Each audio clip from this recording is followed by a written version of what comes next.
Tidur siang itu sunnah, ya. Jadi kailullah, ya, istirahat siang lah kalian. Sesungguhnya setan-setan itu tidak pernah istirahat siang. Tapi itu tadi istirahat siangnya itu bukan ba'da asar karena takut kebablasan, ya.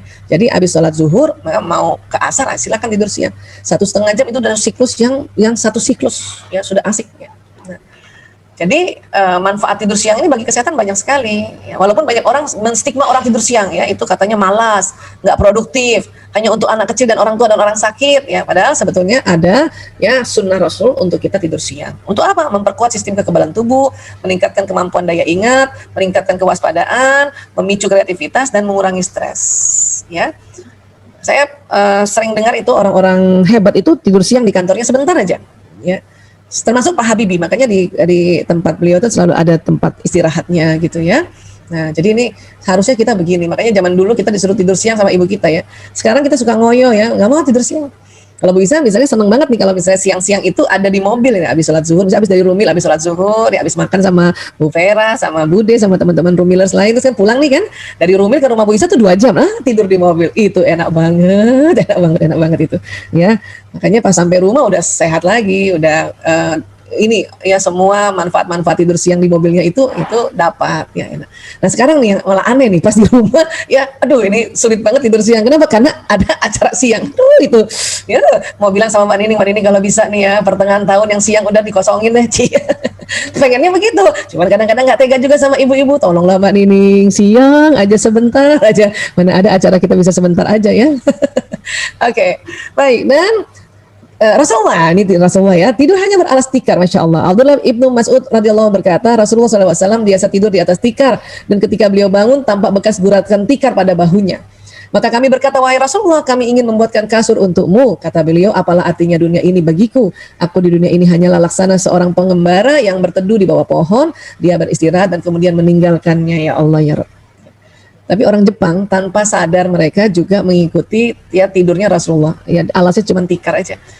Ternyata kalau kita bicara tentang kalau tidur di bawah dan alasnya tidak terlalu tebal, maka kepenatan dari seluruh otot tubuh kita itu akan ditarik oleh gravitasi bumi masuk ke dalam tanah. Ternyata itu, ya Allah. Ya. Makanya pernah tuh saya cerita dalam seminar, karena kalau kita lagi marah disuruh rebahan, saya suka rebahannya di lantai. Ya, kenapa? Supaya marahnya saya tuh langsung masuk di dalam tanah, itu terkubur lagi ke tanah lewat proses gravitasi bumi itu, ya. Dan itu juga sebuah kode. Jadi Ayah Toto kalau lihat Bu Isa udah rebahan di lantai, dia tahu, istri saya marah nih.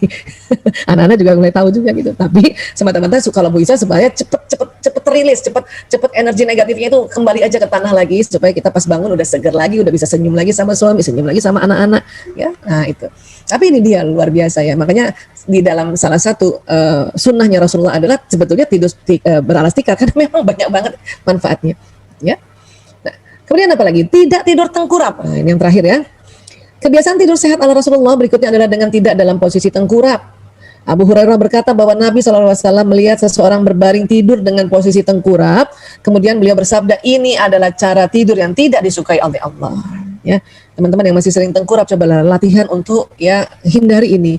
Kenapa? Karena ini banyak sekali ya penelitian memberitahu kita bahwa banyak sekali kerusakannya pada saat kita tidur siang ini. Kenapa?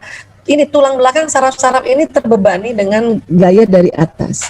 Bahkan ada beberapa hadis juga dikatakan, ya, kata Nabi, kemudian belum lagi paru-paru tertekan, jantung lagi tertekan. Ya.